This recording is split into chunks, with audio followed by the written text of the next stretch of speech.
Donc, regroupement et opération en lien avec l'exercice 5B que vous avez à faire au niveau des requêtes. Alors, évidemment, on parle ici des requêtes. Alors, les opérations, c'est quelque chose qui est intéressant. Jusqu'à date, on a appris à placer systématiquement tous les champs lorsqu'on faisait des requêtes pour pouvoir avoir des requêtes de tri avec des critères comme le « et », le « ou », le « comme », puis entre telle date et telle date.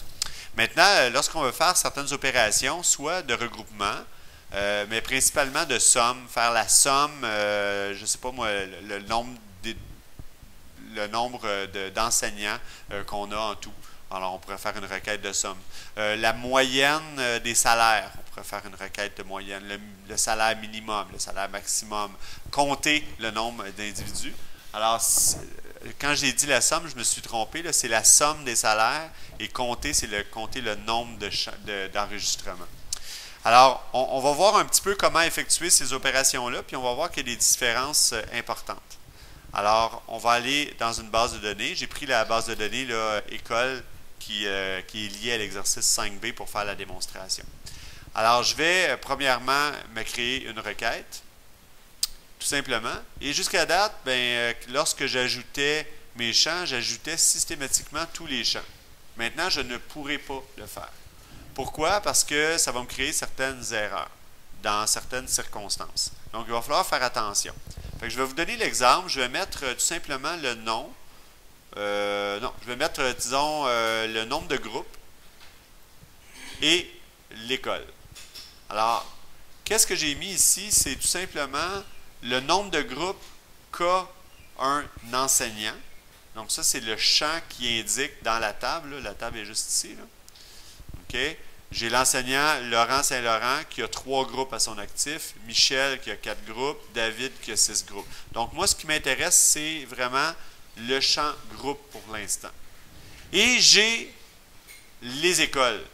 Alors, vous voyez qu'il y a des écoles qui se répètent. Hein? Sainte-Marie arrive quelquefois, puis Sainte-Julie. Il y a 2 écoles, puis il y a plusieurs enseignants. Fait que ce que je vais être capable d'aller chercher comme information, si je ne place pas le champ enseignant, ou si je ne place pas quelque chose qui est lié à l'enseignant, soit sa PK, je vais être capable de faire des opérations en fonction uniquement du nombre de groupes et de l'école. Par exemple, je pourrais aller faire tout simplement la moyenne du nombre de groupes par enseignant affiché par école. Alors, le fait qu'il soit affiché par école va m'obliger à faire un regroupement par école et de faire la moyenne. Comment je fais pour faire ces opérations-là? Bien, c'est simple. J'ai juste à cliquer sur Toto en haut. Sinon, on est capable aussi d'aller chercher le même élément en cliquant droit ici, puis en sélectionnant Toto, tout simplement. Alors, une fois que j'ai mon Toto, j'ai des opérations qui ont été affichées. Alors, j'ai une opération regroupement de chaque côté. Je vais laisser le regroupement au niveau des écoles. Ça va me permettre de faire le calcul par école. Et je vais faire une opération de moyenne, ce qui va me donner la moyenne de groupes qu'a tous les enseignants dans une même école. C'est vraiment cette manière-là qu'il faut voir la requête opération. Alors, dès lors que j'exécute ma table, je vois qu'à Sainte-Julie, j'ai une moyenne de 4,6 groupes par enseignant, alors qu'à Sainte-Marie, j'ai une moyenne de 3,4. Et là, on peut s'amuser à partir de là. S'amuser, ça dépend, il y a différentes façons de s'amuser, mais bon. Nous, les informaticiens, on s'amuse avec ce genre de choses. Faut pas nous en vouloir. Si on rajoute, par exemple, juste le nom de famille ou le prénom de l'enseignant, à ce moment-là, les données qui vont être affichées vont être complètement différentes. On va faire l'exécution, puis là, on voit que dans le fond, c'est illogique de présenter l'information comme ça.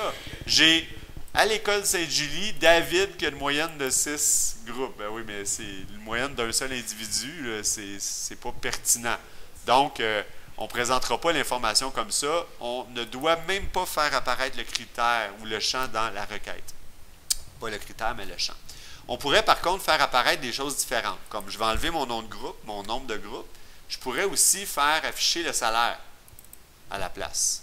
Et là, je pourrais dire, je vais me faire la somme des salaires par école, tout simplement. Fait que là, j'ai toujours mes écoles qui sont là. Alors, à Sainte-Julie, il y a 109 000 de salaire. puis à Sainte-Marie, il y a 164 000. Je pourrais sortir de façon aussi simple la somme, la moyenne, le salaire minimum par école. On va me sortir, le salaire minimum, c'est 29 000, puis le salaire minimum à Sainte-Marie, c'est 27 000. Fait qu'on est capable de sortir différentes informations par rapport aux opérations qu'on peut faire. Alors, on peut compter les éléments. On pourrait dire, ben, je vais enlever les écoles, parce que je m'en fous. Je vais enlever le salaire. Par contre, je vais aller me chercher les PK, enseignants. Puis l'opération que je vais faire, c'est compte-moi combien j'ai d'enseignants en tout dans toutes mes écoles. Alors, je vais exécuter, puis je vais avoir 8 enseignants en tout dans toutes mes écoles. Si par contre, je veux me trier ça par école, ou même par ville, ben, je peux. Je mets mon regroupement tout simplement par ville. Je peux mettre mon champ en premier, comme ça. Et ce que ça va afficher, c'est, ça va afficher, ben, à Laval, j'ai 3 enseignants, puis à Montréal, j'ai 5 enseignants. Donc, on est vraiment capable d'aller chercher des statistiques de différentes manières, dans différents sens, en faisant des requêtes opérations comme ça. Alors, il ne faut pas oublier que les champs qu'on va placer dans notre requête vont vraiment avoir un impact sur ce que je vais avoir comme résultat. Alors, dans le cas des opérations, on ne parle plus de tous les champs, mais tout simplement ceux qu'on a de besoin. Alors, on est capable de faire des comptes, des regroupements, des premiers, derniers expressions, peu importe. Donc, c'est ce sur quoi porte l'article, pas l'article, mais l'exercice 5B. Et nous avons une question dans la salle. Peut-on faire plusieurs opérations? Oui, c'est possible de faire plusieurs opérations. Par contre, il faut faire attention du regroupement. Il doit y avoir au moins une opération. On ne peut pas juste faire juste des regroupements, c'est illogique. À ce moment-là, c'est un tri normal, puis on ne mettra pas d'opération. Mais oui, tout à fait, on peut faire plusieurs. C'est possible. Et comme il n'y a pas d'autres questions, ben, je vais fermer la présentation. Je vais vous laisser retourner à vos moutons. Merci de syntoniser Télé Sébastien.